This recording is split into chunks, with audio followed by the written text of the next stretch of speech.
Hello and welcome to Teach Up, where we show you how to do well on the AP Calculus test fast. Today we'll do the following problem. A function f is continuous on the closed interval from 1 to 6, with f of 1 is equal to 9 and f of 6 is equal to 9. Which of the following additional conditions guarantee that there is a number c in the open interval from 1 to 6, such that f prime of c is equal to 0?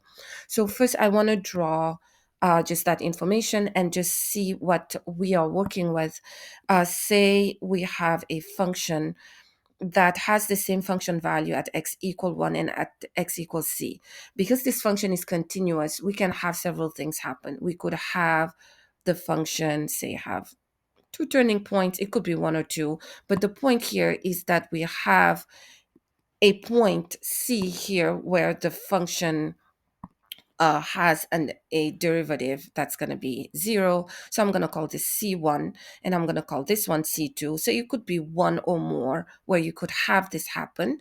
We could also have the function just be a straight line. So let me just get rid of this. It could just be a straight line, in which case you have that C at multiple places at an infinite number of points between 1 and 6. All of those points there, the derivative would be 0.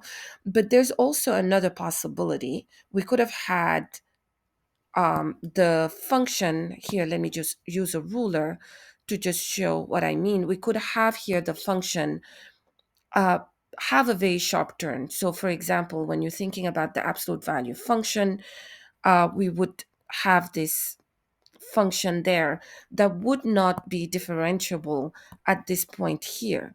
So, although we have that turning point at point C, f prime does not exist.